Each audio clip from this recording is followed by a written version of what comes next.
ask Tamar about what she went through. Yes. Yeah, she went through. But see, it can help you. Because you know about Tamar. Right. So when you what God did is gave you Tamar so Tamar could prophesy to you. Yeah. Amen. God gave you Hannah so Hannah can prophesy to you. God gave you Esther so Esther can prophesy to you. So then if Esther made it, you can make it. If Tamar survived, you can make it. And then now you got two witnesses. You got Tamar and me. And then you can encourage somebody else that they can make it. How did you make it? Because I went to Tamar.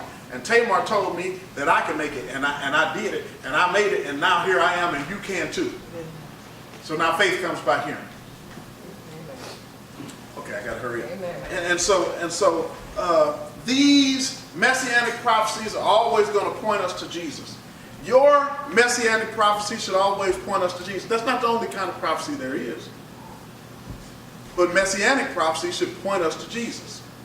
You got to see when God is trying to use you in that way, that's what he's trying to do, is point people to Jesus. And you can't qualify it. You can't decide who needs to be pointed to Jesus and who doesn't. You can't decide who needs to hear the word and who doesn't. The other day I was on Florissant Road, New Florissant, and I was just at the gas station. Now here's the thing. I thought I shouldn't have been out of gas. I was looking at the way I put gas in the car and I said I should have had gas, but the car was telling me it was out of gas. And so I got off because I didn't want to push the car. And I went to the gas station. And I was complaining about being at the gas station at that time because I thought I should have had enough gas. But God took me to the gas station. And while I'm sitting there fighting with the gas pump at the gas station, because for some reason the gas won't go in the car. Wow. Because I got gas. Wow. But I'm trying to squeeze gas into the car that's got gas because the gauge is just messed up. And so I'm sitting there, click, and I'm saying, how can this thing click? And then while I'm doing that, then I look to the side and this woman is trying to get her car onto the gas station lot. And you know how you like looking like I wasn't paying attention to what's going on? Right. And then these other two guys get out of a truck and they run over to help her to push her car up on the lot. Right. And so then me and another guy come over there and we help push up on the lot and get the car up on the lot. And then I'm like, are you okay? What's going on? And she's sitting there and she's crying. And I don't know why she's crying, but I'm just looking like, okay, this is a thing. Something's going on now. And so now I'm looking and I'm like, okay, God, what's happening? And so everybody else is like, all right, God bless, be safe. And they leave. But I'm just standing there. Like, I got something else to do. And so then I said, well, you good? Because she's crying. And I'm like, we at the gas station, but she ain't getting no gas. So are you able to get gas? Do we need to get you some gas? I'm trying to go. She said, no, I got money. That's one thing I got plenty of. Wow. So I'm thinking to myself, why did you run out of gas? Right. You got plenty of money. She went in there and bought a tank full of gas. So I'm standing there and I pumped the gas for her, like, let me make sure we go. And then I was like, well, and she's still sitting there kind of shaking and crying and whatever. And she said, I said, well, I just want to check before you go. Is everything all right? She said, yeah, I'm just a little upset right now. She said, I just came back from the cancer doctor. And I found out that I, in fact, don't have cancer. But when I came home, I found out that my husband was cheating on me. My God.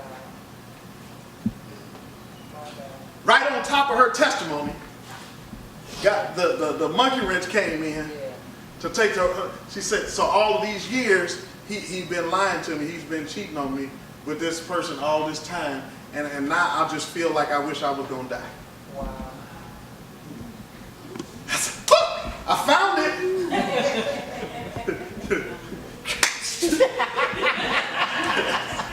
Right here in the gas station, we're going to get this right. We're going to change our attitude on that. So now we're in the middle of the gaslight praying. Because I realized that I was there to keep her from killing herself. Or keeping her from rejecting her own testimony and trying to go back in the flesh and wishing that she was dead because the enemy was already trying to kill her. Amen. And the enemy was trying to kill her and God saved her from it. You can't even celebrate God saving you because you're so stuck on something that was out of your control and you can't even realize that God was even giving you a blessing in the revelation when you got home, that he was doing what he was doing. That was God showing you something that you needed to see so you wouldn't keep on being the dummy in your new life. Right. Amen. Amen. My God. God gave you new life and a revelation. You gotta see God in that thing. My God. So why am I gonna kill my own self and he didn't set me free? Jesus, Jesus, Jesus. He done opened my eyes, he done gave me a revelation. I done seen you and her. My God. Now I want to die. Oh, you kidding? I just started living. Right. I just got a new testimony. God is a healer. Right. Yes, I'm trying to tell you, God is a healer. Amen. They thought I had cancer. They said I had cancer, but now I don't have cancer. God is a healer. Amen. I can't even tell you that God is a healer because I'm too busy talking about this joke. Right. Right. I said, did you hear yourself say you ain't got cancer? Rewind yourself to that part where you said that. That's what we should be talking about, not about him. Right. You can leave him, but you couldn't leave the cancer. Right. My God. I'm proud of what God is delivering me from. I'm preaching still good.